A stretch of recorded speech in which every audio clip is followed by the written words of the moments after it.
धन्यवाद उपाध्यक्ष जी।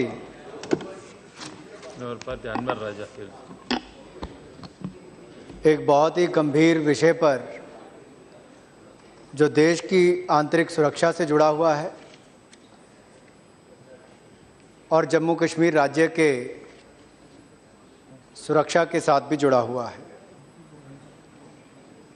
और जितना गंभीर ये विषय है उसकी गंभीरता सदन के आज के माहौल से पता चलती है। और इसलिए सत्ता पक्ष की ओर से बोलते हुए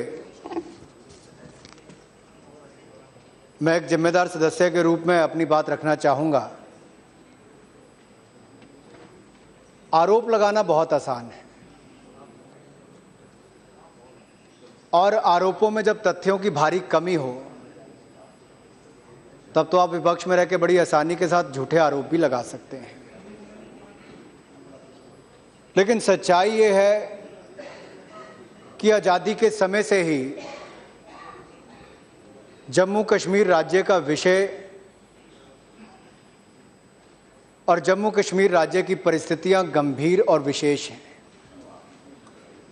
और ये विशेष परिस्थितियां किनके कारण हैं, आज जो विपक्षी दल हैं जो अंदर झांक कर देखें, आत्म मंथन करने की किसी को आवश्यकता है तो मुझे लगता है इनको बहुत ज़रूरी है कि किसके निर्णय, किस समय क्या निर्णय उस समय के नेताओं के रहे जिसके कारण आज भी ये परिस्थितियां बनी हुई हैं, जिसको आप स्पेशल स्टेटस का दर्जा कहते हैं, जिसके कारण ये परिस्थितियां उत्पन्न होती हैं। और शायद यही कारण है उपाध्यक्ष जी कि धरती और मंगल तक की दूरी तो हमने दूर पार कर ली, लेकिन शायद दिल्ली और कश्मीर के बीच के दिलों की दूरी को हम कम नहीं कर पाए। क्या कारण रहा, आज हम सबको अपने आप से पूछने की आवश्यकता है। आज हमारे मित्र ने जब भाषण देते हुए यहां से कहा, वरिष्ठ सदस्य हैं, मुझे अभी तक ये समझने में शायद मेरी कमी होगी, आखिरकार इन्होंने किसके ऊपर आरोप लगाया या क्या जानना चाहते थे कि ये परिस्थितियां कैसे पैदा हुई। क्या ये एनकाउंटर के खिलाफ थे या बीजेपी और पीडीपी के गठबंधन के खिलाफ थे या पाक के हस्तक्षेप के खिलाफ थे या जो वहां पर सुरक्षा बलों के द्वारा पैलेट गन्स वगैरह का कंट्रोल करने के लिए इस्तेमाल किया गया उसके खिलाफ थे। आखिर ये परिस्थितियां क्यों पैदा हुई, आखिर 8 जुलाई को जो व्यक्ति मारा गया वो कौन था। क्या इसमें तो कोई दो राय नहीं कि बुरहान वानी जो थे वो एक आतंकवादी थे, लंबे समय से उनको पकड़ने की बात चल रही थी, और जिस व्यक्ति से भारत की सुरक्षा को खतरा हो और सुरक्षा बलों ने उनको मार गिराया हो तो सुरक्षा बलों को उसकी बधाई देनी चाहिए कि देश की सुरक्षा के लिए उन्होंने काम किया है। लेकिन उसके बाद जो परिस्थितियां खड़ी हुई वो कई और प्रश्न खड़े करता है। दुख के साथ ये कहना पड़ता है क्योंकि आरोपों में शायद कुछ कमी थी और तथ्यों की जो आंकड़े मेरे पास हैं, और मैं माननीय गृह मंत्री जी से जानना चाहूंगा कि 2005 में अगर टेररिस्ट वायलेंस, आतंकी हिंसा के 1990 मामले थे और 2014 तक आकर वो 222 तक कम होकर रह गए, और कुल मौत 2005 में अगर 1663 लोगों की हुई तो 2014 में कम होकर वो 185 की रह गई। तो बड़ा नहीं, ये कम हुआ है। और जहां तक इन्फिल्ट्रेशन की बात है, 2005 में 597 ऐसे मामले सामने आए जो 2014 में कम होकर 222 रह गए।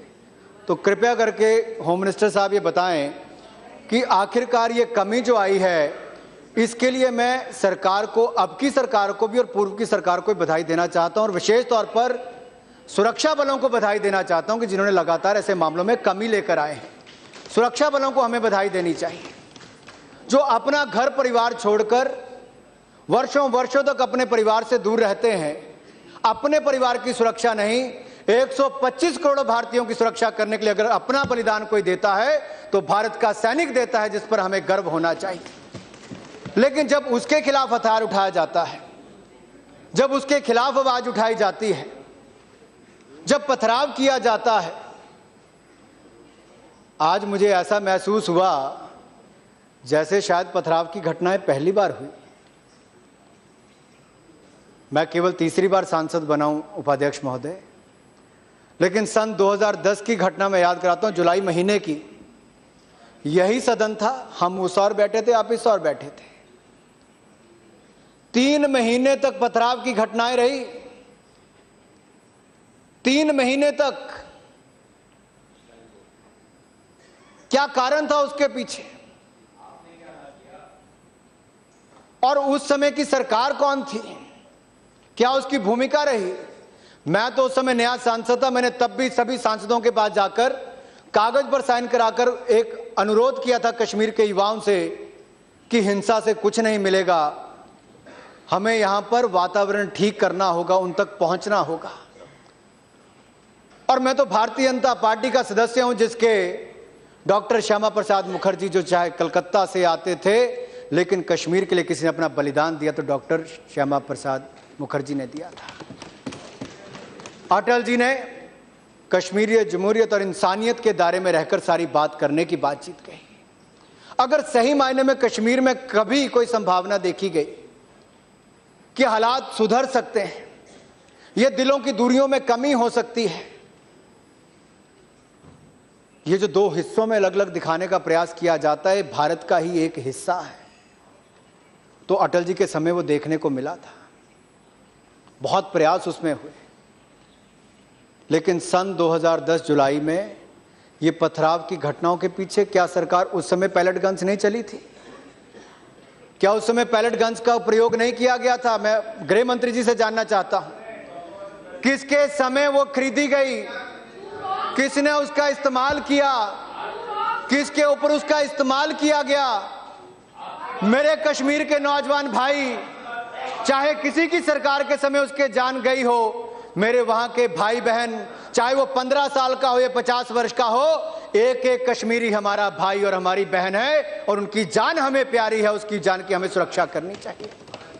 चाहे वो प्रदेश की सरकार हो, केंद्र की सरकार हो। प्रधानमंत्री जी के बारे में कहा गया, मैं सदन के सामने कहना चाहता हूं, मैं आज आंकड़े नहीं देना चाहता था, लेकिन मजबूरी में अब कहने पड़ेंगे। कश्मीर में बाढ़ आई, हमने असम की घटनाएं भी देखी जब आपके यहां से प्रधानमंत्री आते थे, लेकिन वहां पर फौज नहीं पहुंचती थी और प्रधानमंत्री भी नहीं आते थे। लेकिन कश्मीर की बाढ़ के समय 1 दिन के अंदर प्रधानमंत्री जी वहां गए भी, और 80,000 करोड़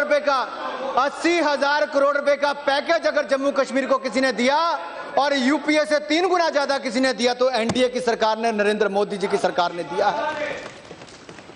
और यही नहीं, पावर प्रोजेक्ट्स वहां पर बंद थे, उनको शुरुआत करने का काम, नए स्टेडियम्स वहां पर बनाने का काम, स्पेशल यूनिवर्सिटी अगर मणिपुर और कश्मीर को दी गई तो हमारी सरकार ने दी है।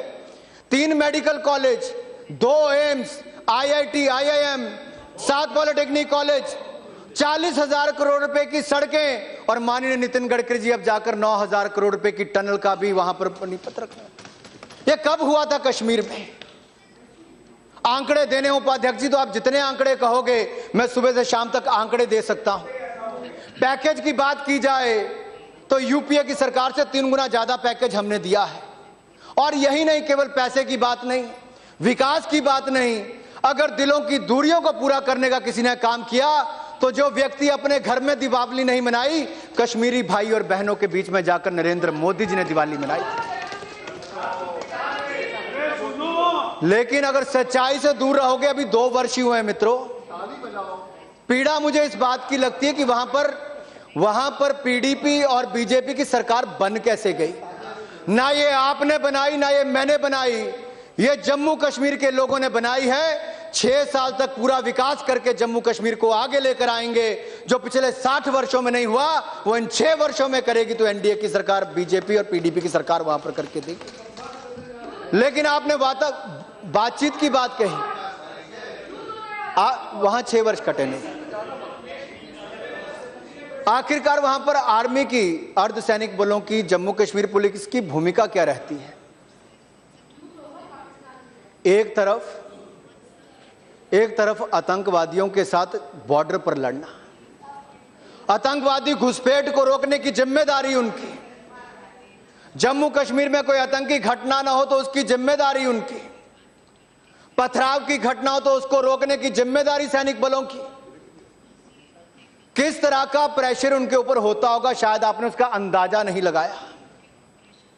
जिनके ऊपर लगातार आरोप लगते हैं, जहां पर armed forces special protection act में बदलाव करने की बात आपकी सरकार करती थी, और मैंने जम्मू कश्मीर में उस समय की सरकार के खिलाफ भी, और वहां पर माहौल में कोई शांति करने के लिए और armed forces special protection act में बदलाव ना हो तो जनवरी 2011 में अगर 4,500 किलोमीटर की किसी ने यात्रा की तो मैंने एक सांसद और भारतीय जनता युवा मोर्चा के अध्यक्ष के नाते की थी। हजारों युवा मोर्चा के कार्यकर्ताओं के साथ गिरफ्तारी दी थी। आपने तो मुझे मेरे ही देश में तिरंगा झंडा फहराने से रोक लिया। आपने तो उस समय के नेता प्रतिपक्ष राज्यसभा और लोकसभा को झंडा फहराने तक नहीं दिया था। क्या हालात आपने उस समय पैदा कर दिए थे। जो हमारे कार्यकर्ता कश्मीर गए उनके हाथ पैर तोड़कर उनको वापस भेज दिया गया था। परिस्थितियां उससे कई गुना अच्छी हैं। वहां की सरकार ने, यहां की सरकार ने काम करके दिखाया है।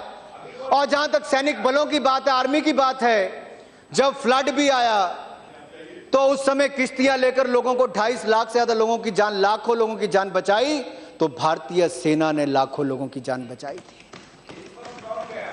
अगर राहत के समय खाने की सामग्री, मेडिकल ट्रीटमेंट, फर्स्ट एड किसी ने दी तो आर्मी ने वहां पर दी थी। और यही नहीं उपाध्यक्ष जी, पिछले कई वर्षों से आतंकवाद और पाकिस्तान से लड़ते लड़ते और स्थानीय कुछ वर्ग की आलोचना सहने के बावजूद हमारा फौजी भाई पूरी मान सम्मान, पूरी ईमानदारी के साथ हर कश्मीरी की सुरक्षा करने के लिए, हर भारतीय की सुरक्षा करने के लिए वहां पर अपने प्राण त्यागता है। हमें इस बात पर ज़्यादा ध्यान देना चाहिए। जब ये कहा जाता है कि पैलेट गन उठाई जाती, किसके खिलाफ? हम भी नहीं चाहते पैलेट गन उठे, हम भी नहीं चाहते लाठी उठाई जाए। लेकिन मैं आपसे एक सवाल पूछना चाहता हूं, मैं मंत्री जी से, उपाध्यक्ष जी आपके माध्यम से पूछना चाहूंगा। जब आपकी पुलिस चौकी पर आकर कोई आपके हथियार छीने, आपके सुरक्षा बलों पर कोई लगातार पथराव करे, आपकी गाड़ियों से आपको उतार कर फेंका जाए, पेट्रोल बम आपके ऊपर फेंके जाएं, आपके ऊपर लगातार हमले किए जाएं, तो आपके सुरक्षा बल क्या करेंगे? क्या करेंगे आपके सुरक्षा बल? कम से कम अपनी सुरक्षा तो करेंगे। अगर विपक्षी मित्रों के पास, क्योंकि हमें तो सत्ता में कम वर्ष हुए हैं, इन्होंने इतने वर्षों तक राज किया, इनके पास कोई समाधान है तो कृपया करके वो भी उसका उल्लेख जरूर करें। और मुझे दुख इस बात का होता है कि राज्यसभा में कांग्रेस के जो पूर्व मुख्यमंत्री और वहां के सदस्य भी हैं, वरिष्ठ नेता हैं, उन्होंने कहा कि 40 जहाज एक दिन में कश्मीर में आते हैं। अब टूरिज्म को बढ़ावा हो रहा है, लाखों लोगों को रोजगार मिल पा रहा है। लेकिन हमारे यहां के सदस्य ने कहा कि बहुत जीडीपी की ग्रोथ रेट नीचे आ गई। ये दोनों में बहुत विरोधाभास है। पार्टी में ही मुझे लगता है आंकड़ों की कहीं ना कहीं कमी है, कहीं ना कहीं उसका वो देखना चाहिए। जहां तक सरकार और सुरक्षा बलों की भूमिका है, बहुत अच्छी रही, लेकिन पाकिस्तान की भूमिका क्या रही? पाकिस्तान जो आग लगाने का काम कर रहा है, सोनिया जी, हमें जरूर देखना पड़ेगा कहीं तेल लगाने का काम, तेल डालने का काम हमारी ओर से किसी का तो नहीं हो रहा। आग तो पाकिस्तान लगा रहा है, तेल डालने का काम हमारे यहां से तो किसी की ओर से नहीं हो रहा। अगर हम सब राजनीतिक दल जम्मू कश्मीर के लोगों की सुरक्षा की बात करते हैं, उनको सुरक्षित देखना चाहते हैं, सब एक स्वर में बात करते हैं, तो कुछ दुनिया की कोई ताकत नहीं जो हमें रोक पाए। जम्मू कश्मीर हमारा है, सदा भारत का ही हिस्सा रहेगा। पाकिस्तान ने 3 युद्ध भारत के साथ लड़ लिए और तीनों युद्धों में पाकिस्तान को धूल किसी ने चटाई तो भारतीय सेना ने चटाई है। हमें इस बात का गर्व होना चाहिए। उनका सपना सदा ये रह जाएगा। मुझे नहीं पता कांग्रेस के कितने नेता वहां पर सीमा पर लड़ने गए थे, मुझे नहीं पता कांग्रेस के कितने नेता सीमा पर लड़ने गए थे, लेकिन मैं इतना कह सकता हूं, जब कारगिल का युद्ध हुआ था तो हिमाचल प्रदेश के उस समय के मुख्यमंत्री प्रेम कुमार धूमल और उस समय में हमारे प्रभारी नरेंद्र भाई मोदी जी कारगिल की सीमा पर सैनिकों का मनोबल बढ़ाने वाले कोई नेता गए थे तो हमारे नेता गए थे। मैं कहना नहीं चाहता था, लेकिन आप लोगों ने बुलवाया है, इसलिए मैं आपको याद करवा रहा हूं। अब मैं ये नहीं कहूंगा 90,000 सैनिक किसने छोड़े। आपको ये पता होना चाहिए कि जम्मू कश्मीर की समस्या आपके किस नेता की कमी के कारण है। मैं उस पर आज नहीं जाना चाहता, ये आपको पता है, और नहीं पता होगा तो इतिहासकारों के पास जाकर समझ लीजिए। जो अफजल को अफजल गुरु कहते हो, जो उसको शहीद बताते हो, मैं उनसे बहस नहीं करना चाहता। अफजल जी भी कहते हैं वैसे तो। पाक की भूमिका क्या रही? पाक सीधे युद्ध में हमसे कभी नहीं जीत पाया और ना ही कभी जीत पाएगा। पाक का सपना जो कश्मीर को अपना करने का था, ना कभी वो पहले पूरा हो पाया है, ना कभी वो भविष्य में पूरा हो पाएगा। इस बात की बात हम कह देना चाहते हैं। जब वो लड़कर नहीं ले पाए तो आतंकवाद को बढ़ावा देने का प्रयास किया। पिछले 3-4 दशकों से लगातार हमारी सेना वहां पर लड़ रही। आदरणीय जनरल वीके सिंह जी यहां पर बैठे, इन्होंने तो वहां पर परिस्थितियां देखी। जब आतंकवाद के माध्यम से भी वो नहीं कर पाए, अलगाववादी नेताओं के माध्यम से भी नहीं कर पाए, तो पैसे के माध्यम से वहां के युवाओं को भटकाने का प्रयास किया गया। और ये कोई छिपी हुई बात नहीं है। मैं माननीय मंत्री जी से ये भी जानना चाहूंगा, क्या इस समय पैसे का भी इस्तेमाल हो रहा है? क्या पाकिस्तान की इसमें भी भूमिका आ रही है? क्या पाकिस्तान ने जो बुरहान अली को वानी को शहीद घोषित किया और काला दिवस मनाने की बात कही, जिसका हमने विरोध भी किया, आलोचना भी की, और मैं अपने विपक्षी मित्रों के कहना चाहता हूं, जब आलोचना करने का समय है तो हम आलोचना भी करते हैं, जब गिरेबान पकड़ने का समय होगा, जवाब देने का गोली से जवाब होगा, हम उसमें भी हिम्मत रखते हैं कि दूसरे देश के अंदर जाकर भी गोली चलाकर वहां पर बदला किसी सरकार ने लिया तो नरेंद्र मोदी की सरकार के समय ही लिया गया है। और इसमें आप ये निश्चिंत रहिए। और ये स्टोन पेल्टिंग और उपाध्यक्ष जी, ये जो स्टोन पेल्टिंग का विषय बार बार आया है, क्या ये स्टोन पेल्टिंग अभी अभी शुरू हुई? ये जो सरकारें गिराने का काम कांग्रेस कई वर्षों तक करती रही। जब 80 के दशक में एनसी की सरकार उस समय गिराई गई थी, उस समय भी स्टोन पेल्टिंग बहुत हुई थी, उस समय शुरुआत हुई थी। वहां तो लाइट चले जाए तब भी ट्रांसफार्मर पर पेल्टिंग पथराव करते हैं। प्रोपेगेंडा वहां पर चलता है। ये मुझसे ज्यादा मेरे वरिष्ठ नेता खड़गे जी जैसे लोग जानते हैं।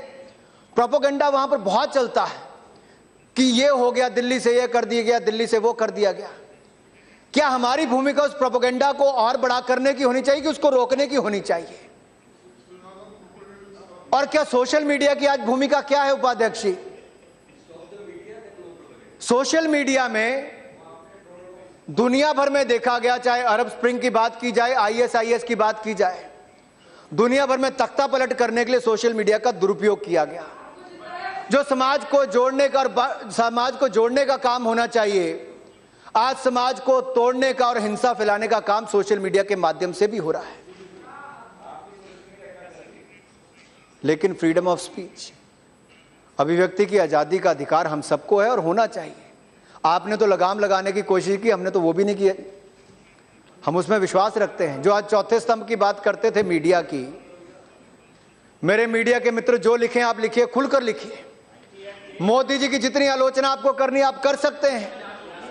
मोदी सरकार की आपको जितनी आलोचना करनी आप कर सकते हैं। आपको जितनी नीतियों की आलोचना करनी, कार्यक्रमों की आप कर सकते हैं। लेकिन एक आतंकवादी को पहले पन्ने पर शहीद या बड़ा हीरो या उसको ग्लोरीफाई करने का काम मत करिए। इससे देश को नुकसान हो रहा है। आप अपनी भूमिका को समझिए। चाहे अफजल की बात हो, चाहे याकूब मेनन की बात हो, मैंने पहले भी इसी सदन में खुलकर कहा था, मीडिया के कुछ वर्ग को समझना होगा जिन लोगों को बड़ा नेता या शहीद बताने का प्रयास किया जाता है, कभी ना कभी वो हमें काटने आएगा। कभी ना कभी उनके भम दिमागों से हमारे परिवार या रिश्तेदारों का कोई व्यक्ति जाएगा। कभी हमारे किसी प्रिय की हत्या होगी, हमारा ही कोई भारतीय भाई और बहन मरेगा। आतंकवाद के खिलाफ लड़ाई में हम सबको इकट्ठा होना चाहिए। और यह पूर्व में इस सदन का उदाहरण रहा है। जब जब पाकिस्तान को संदेश देना है, चाहे हमारे आपस में कितने भी वैचारिक मतभेद हों, लेकिन देश की एकता और अखंडता के लिए सभी राजनीतिक दल सदा पहले भी एक साथ आए हैं। और मैं विश्वास करता हूं कि आज भी यहां से कोई ना कोई ऐसा संदेश, ऐसा रेजोल्यूशन देना चाहिए कि पाकिस्तान को और पाकिस्तान के 19 जुलाई को काला दिवस मनाना और बुरहान अली को शहीद घोषित करना, इसके खिलाफ यहां से कड़ा संदेश पूरी दुनिया भर में और विशेष तौर पर पाकिस्तान के खिलाफ जाना चाहिए। ये जाना चाहिए। इसमें हमारी एकजुटता नजर आएगी और केवल सरकार की इसमें भूमिका नहीं, इसमें हर भारतीय की भूमिका, जैसे हमारे विपक्षी दल के नेता कह रहे थे। लेकिन अगर हम इसी तरह से आतंकवादियों को ग्लोरीफाई और ग्लैमराइज करते रहेंगे, उनका महिमा गान गुणगान करते रहेंगे, उनको और आकर्षक रूप में पेश करते रहेंगे, उससे पूरे देश को नुकसान होगा। मैं आदरणीय गृह मंत्री जी से पूछना चाहूंगा कि अगर सोशल मीडिया पर बुरहान अली एक्टिव था तो हमारे सुरक्षा बलों ने, हमारी आईबी ने उस पर पहले रोक क्यों नहीं लगाई? आखिरकार उसका इतना बड़ा कद कैसे होता चला गया? आप बाकी लोगों की अभिव्यक्ति की आजादी पर तो मैं कहता हूं कि ठीक है, उनको आजादी रहनी चाहिए, लेकिन आतंकवादी बाकी लोगों को अपनी ओर आकर्षित करे और हमारी सुरक्षा एजेंसियां चुप बैठी रहें, ऐसा क्यों हुआ? और भविष्य में ऐसा ना हो, इसके लिए हम क्या प्रयास करने वाले हैं? और ये जो प्रोपेगेंडा है जो कश्मीर में लगातार चलता है, इसके लिए हम सब इकट्ठे मिलकर क्या काम कर सकते हैं? उपाध्यक्ष जी, मुझे ये कहते हुए दुख होता है कि जब इस सदन में कई बार चर्चा की जाती तो कुछ वर्ग तक सीमित रहकर कर दी जाती है, उसको सेक्युलरिज्म का रूप देकर उस पर बातचीत करने का प्रयास किया जाता है। लेकिन सच्चाई यह है कि इस हिंसा से किसी का फायदा नहीं हो रहा। उस दिहाड़ीदार कश्मीरी का क्या,